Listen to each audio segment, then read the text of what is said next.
देख रहे हैं BA न्यूज़ लाइव। खबर हमारी, फैसला आपका। इस वक्त की बड़ी खबर बरेली से, ब्यूरो नागेश गुप्ता के साथ। केंद्रीय कृषि मंत्री नरेंद्र सिंह तोमर ने आप और कांग्रेस पर जमकर निशाना साधा। किसानों के आंदोलन पर भी कृषि मंत्री ने बोला।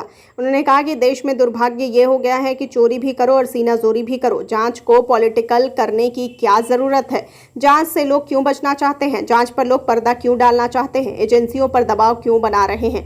5 करोड़ के ऑफर देने वाले आपके बयान पर उन्होंने कहा कि इस प्रकार के असत्य और भ्रामक बातें हैं, इनका कोई महत्व नहीं है, इनकी कोई विश्वसनीयता नहीं और ना ही कोई विश्वास कर रहा है। कांग्रेस के भारत जोड़ो आंदोलन पर उन्होंने चुटकी ली।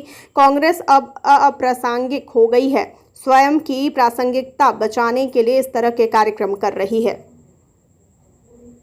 अध्यक्ष doctor Tanusha, doctor Pushpendra Kumar Singh, doctor Jayant Goyal, doctor Narendra Kumar Khairiya, doctor Anupama Jaina, doctor codeine Narendra.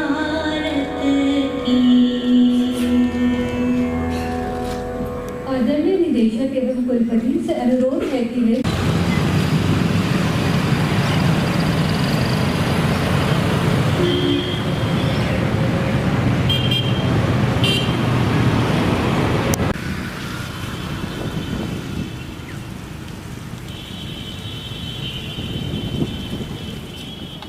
शुरू करें। बस हो गया। माननीय मंत्री जी, ये जानना चाहेंगे किस प्रोग्राम में आए हैं और क्या उद्देश्य है प्रोग्राम का?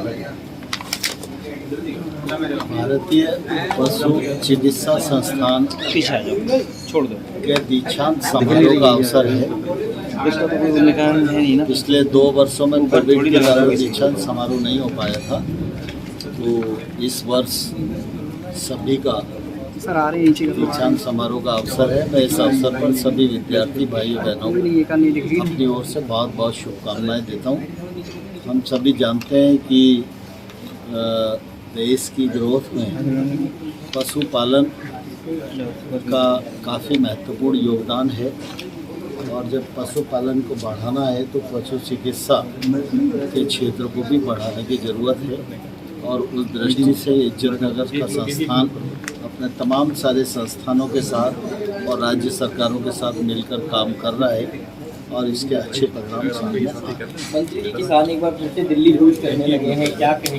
MSP की मांग को लेकर किसान धरने पे बैठ गए, वो बस सरकार से वादा खिलाफी की बात। आप तो मुझसे ये बात करो कि भारत सरकार क्या कर रही है, ठीक है ना?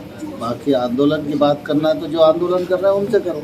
नहीं, लेकिन उनका ये आरोप है कि MSP की बात आपने कही थी कि आप MSP पे गारंटी देंगे, वो इस बात को लेकर मैंने जो कहा है ना, वो प्रधानमंत्री जी ने कहा है, उसको हम हूबहू पालन कर रहे हैं। प्रधानमंत्री जी ने कहा था MSP को प्रभावी और पारदर्शी बनाने के लिए समिति विचार करेगी, क्रॉप डाइवर्सिफिकेशन के लिए समिति विचार करेगी, नेचुरल फार्मिंग के लिए समिति विचार करेगी। पूरे देश ने सुना था, उसकी समिति बन गई है, उसकी बैठक शुरू हो गई है, काम शुरू हो गया। मनोहर, जैसे आम आदमी पार्टी मनीष सिसोदिया क्या छापेमारी हो रही है, वहीं आम आदमी पार्टी ने मनीष सिसोदिया को भारत रत्न देने की मांग की है। देखिए, दरअसल क्या है, इस देश में दुर्भाग्य ये हो गया है कि चोरी भी करो और सीना जोरी भी करो। आदमी अगर अपराध करता है तो देश लोकतांत्रिक देश है, जो जांच एजेंसियां हैं उनको जांच करने देना चाहिए। जांच को पॉलिटिकलाइज करने की क्या आवश्यकता है? जांच से लोग बचना क्यों चाहते हैं? जांच पर पर्दा क्यों डालना चाहते हैं? एजेंसियों पर दबाव क्यों बनाना चाहते हैं? कहीं ना कहीं मन में चोर होगा तभी ये स्थिति खड़ी होती है। ऑफर दिया जा रहा था 5-5 करोड़ का। इस प्रकार के असत्य और भ्रामक बातें हैं, इनका कोई महत्व नहीं है, ना इनकी कोई विश्वसनीयता है, ना कोई विश्वास कर रहा है।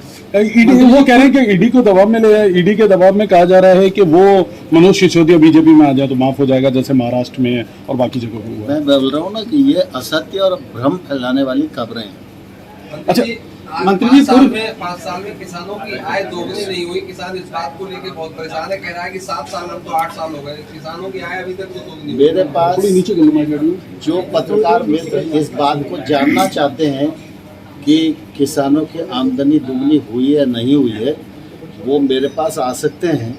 मैं उनको पिक्चर भी दिखा सकता हूँ मैं उनको डॉक्यूमेंट भी दे सकता हूँ और मैं उन किसानों के पास भेजकर और आपकी चर्चा कराने की व्यवस्था कर सकता हूँ, जिनकी आमदनी 2 गुनी से लेकर 10 गुनी तक। तोमर जी, आज अभी आपने जो वैक्सीन की बात की, एक सेकंड भाई, आपने वैक्सीन की बात की, लंपी स्किन से रिलेटेड जो वैक्सीन बनी है, वो वैक्सीन बाजार में कब तक आ पाएगी? क्योंकि इस समय जो है कई राज्यों में बहुत तेजी से लंपी स्किन डिजीज फैला है, वो बाजार, क्योंकि अभी तक गॉटपॉक्स लगा रहे हैं हम लोग। वो जो है जल्दी ही उस पर अब हम लोगों की बातचीत हो गई है जी, और जल्दी ही उसका विस्तार हो जाएगा और मार्केट में हम कब तक मान के चले, एक अनुमानित आप हमको मार्गदर्शन करें? देखिए, दरअसल क्या है कि हमारा काम है रिसर्च का।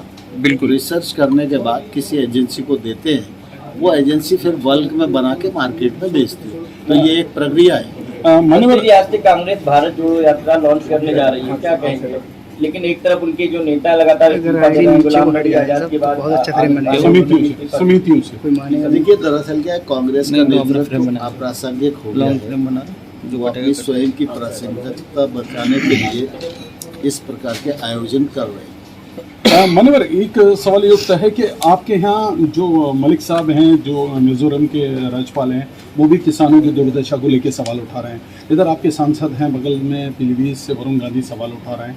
बीजेपी के कई नेता इस बात को कह रहे हैं कि किसानों की उस तरीके से नहीं सुनी जा रही। MSP को लेकर मलिक साहब ने भी परसों ही सवाल उठाया।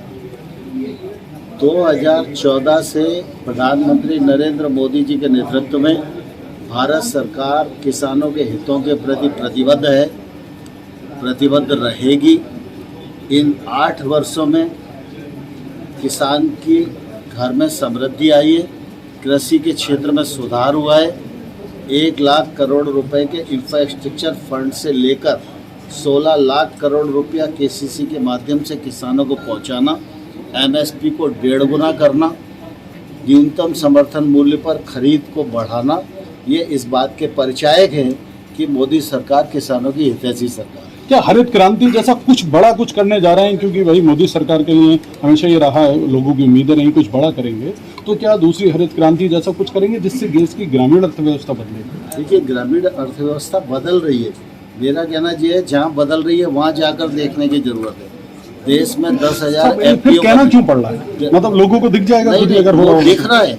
मैं कह रहा हूँ ना कि जिसे देखना है वो मेरे पास आओ, मैं आपको वहाँ ले जाऊँगा, वहाँ भेजूँगा, उनसे बात करो। 10,000 FPO बनाए जा रहे हैं, जिसमें 6,865 करोड़ रुपया भारत सरकार खर्च कर रही है। ये इसीलिए हो रहा है कि किसान FPO में एकजुट हो जाए, वो टेक्नोलॉजी का यूज करने लगे, उसको महंगी फसलों की ओर जाने का अवसर मिले, वो अपने उत्पाद की मार्केटिंग कर सके, आवश्यकता लगती है तो वो प्रोसेसिंग कर सके, पैकेजिंग कर सके, लेबलिंग कर सके, ड्रोन जैसी टेक्नोलॉजी का उपयोग करके आदान की भी कीमत घटा सके और अपनी आमदनी को भी बढ़ा सके। बल्कि देश के कई राज्यों में बाढ़ आई हुई है और तमाम किसानों की फसलें चौपट हो गई हैं। किस तरीके की सरकार की तरफ से प्रयास किए जाएंगे ताकि किसानों को मदद मिल सके? देखिए, इसका एक प्रोसेस बना हुआ है। जब प्राकृतिक आपदा आती है तो राज्य सरकार अपना सर्वे करके मेमोरेंडम केंद्र सरकार को भेजती है। केंद्र सरकार प्रतिवर्ष एक फंड है जिसको SDRF कहते हैं, ये राज्य सरकार के पास रहता है।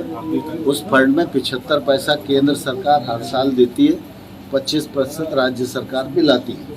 मंत्री जी मेरा सवाल है, ईडी और CBI के FIR के बाद भी मुझे उत्तर तो दे देना एक तो पूरा तो जब प्राकृतिक आपदा आती है तो तत्काल SDRF में से राज्य सरकारें मदद कर सकती है किसान, और अगर ज़्यादा नुकसान हो जाता है तो राज्य सरकार अपना मेमोरेंडम केंद्र सरकार को भेजती है। केंद्र सरकार का दल वहाँ निरीक्षण के लिए जाता है, उसके बाद वो अपनी रिपोर्ट देता है। गृह मंत्रालय के अधीन एक कमेटी है, वो उस पर विचार करके राज्य सरकारों को सहायता डिस्पर्स करती है, और वो हम हर बार करते हैं और इस बार भी करेंगे। मंत्री जी मेरा सवाल था, ईडी और CBI के FIR के बाद भी ईडी और CBI के FIR